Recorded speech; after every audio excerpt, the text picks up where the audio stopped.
We are facing a housing shortage here in the United States by 4 million. It is crazy. It's scary. And it's part and partial, right? Why we're experiencing such high home pricing right now, why affordability is a problem. And let's get into it. I'll show you real quick.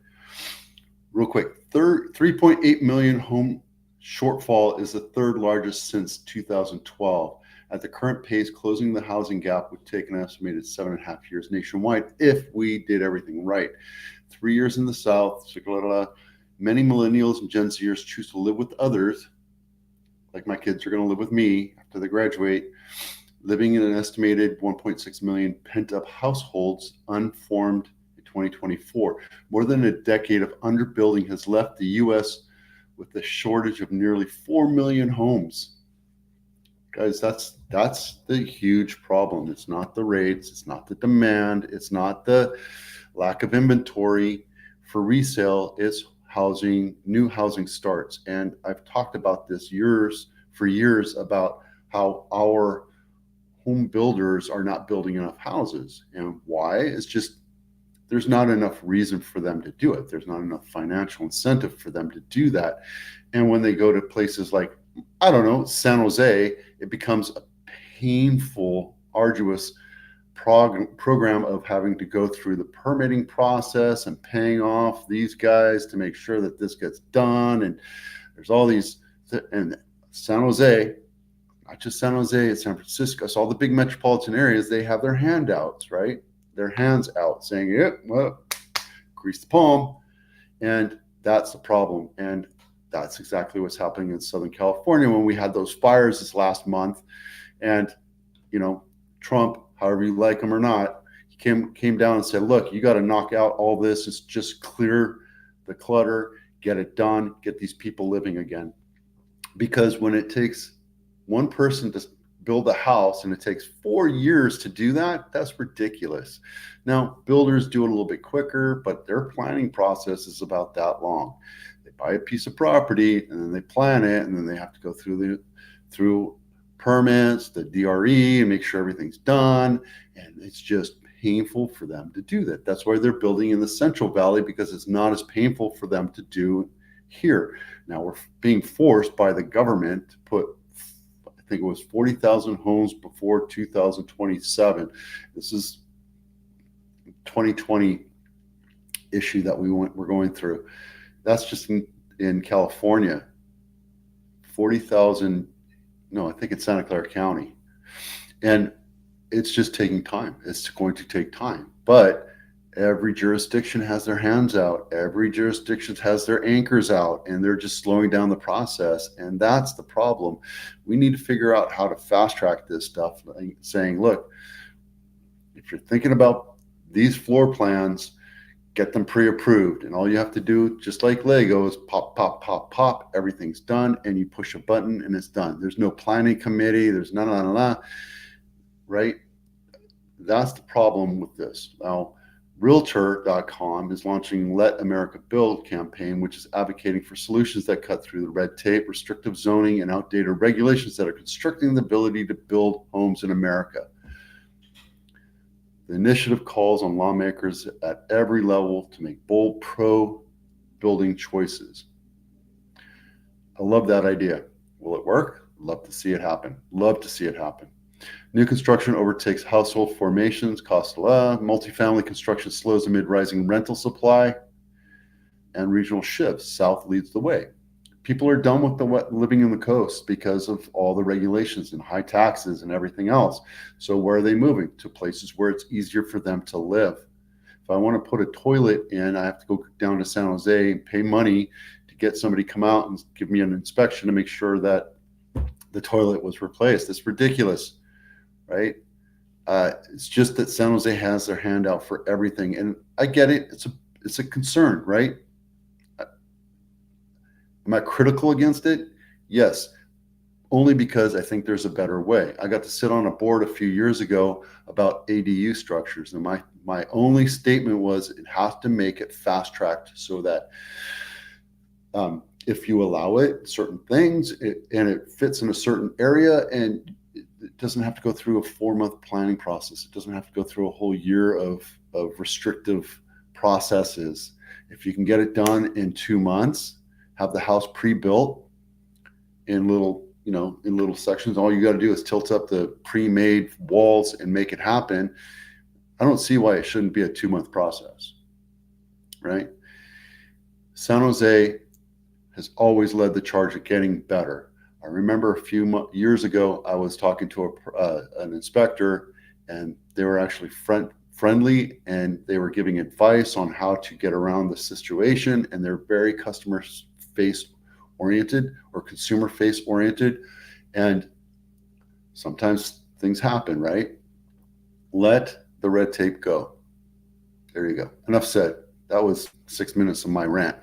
This segment of this episode is brought to you by the Home Inspection Checklist. If you're thinking about selling today, 6 months, or 6 years, get this Home Inspection Checklist downloaded, because it'll get your honey-do list started. You don't want to sell a house with a ton of things to fix or repair for the buyer or for the inspector to call out.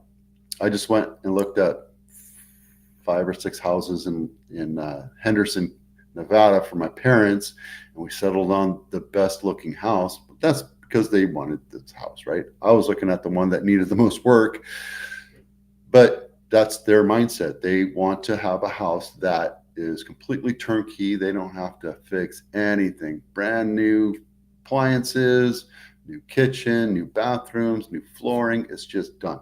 You don't have to worry about it. It's done. Move in. Some people want to have a DIY house. I'm a DIY house kind of guy. So anyway, that's what they wanted. We put an offer on it, and we looked at houses that was semi-turnkey, but it was done kind of crappy, and there were some that were just left as is, and then there's ones that were completely turnkey. And I tell you, turnkey is the way to go.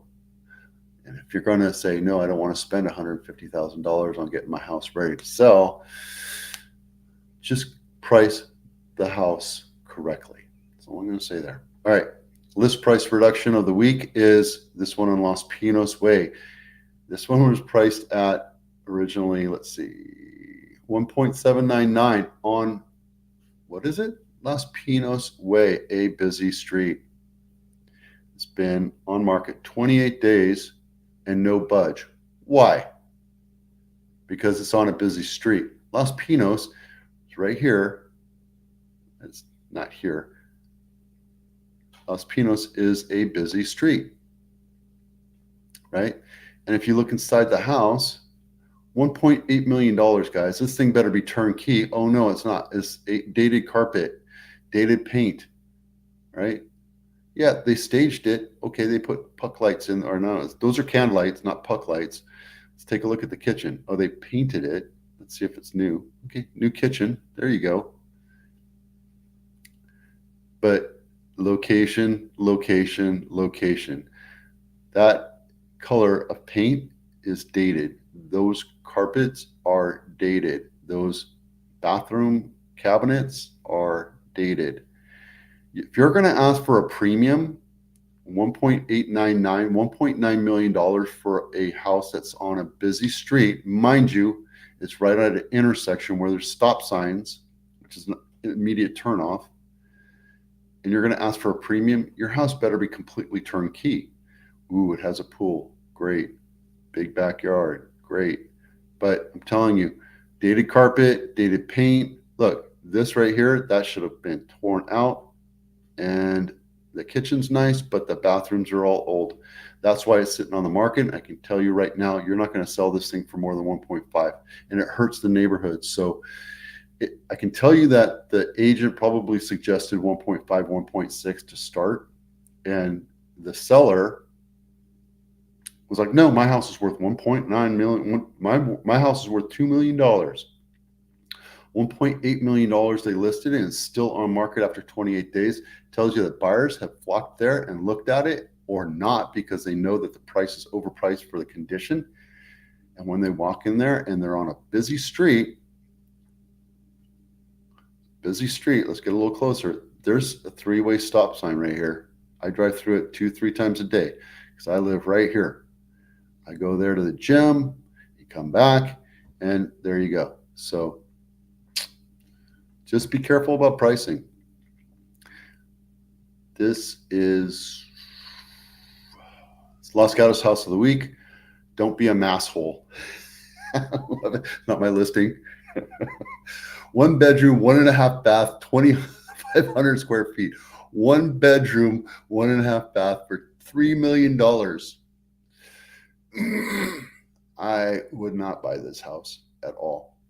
I don't care how big it is. I don't care that it's built in 1900. If it's a 1-bedroom house, I'm not paying $3 million for it. I don't care. Period. It might have extra rooms in the loft or what have you, but I'm not going to pay $3 million for that. So good luck with that. High lows. We'll get to that in a second. These are the high lows right here. This one sold in 16 days. $12.8 million. It's Laverne Way in Los Altos, not my listing, which it was. $11 million. It sold for $11.7 million. 7-bedroom, 8.5 bath, 6,500 square feet, and with an 850 square foot ADU. Looks like it built in 2025, brand spanking new. And let's take a look at the pictures here. Worth every penny. So this one sold for a little bit less than list price, but that's probably because it was on market for a while, and the market's contracting a little bit in certain areas. And I get it. 16 days on market, you take it and go. Let's take a look at this one right here. This is the lowest sold price and the lowest list price to sales price ratio. The original list price was $2.2 million. It took 186 days to sell. It's in Los Gatos. We'll take a look at the map real quick. Eventually sold for $300,000. So something went wonky here, and I can't tell you whether or not there's downtown Los Gatos, and there it is. I can't tell you whether or not it was in distress or not. We'll take a look inside, but I would have bought this for $300,000 in a heartbeat. It looks like it needs a little bit of work. Yeah, look at that. But here's the thing, you're paying California Fair Plan for this thing. It's a dirt road. Yeah.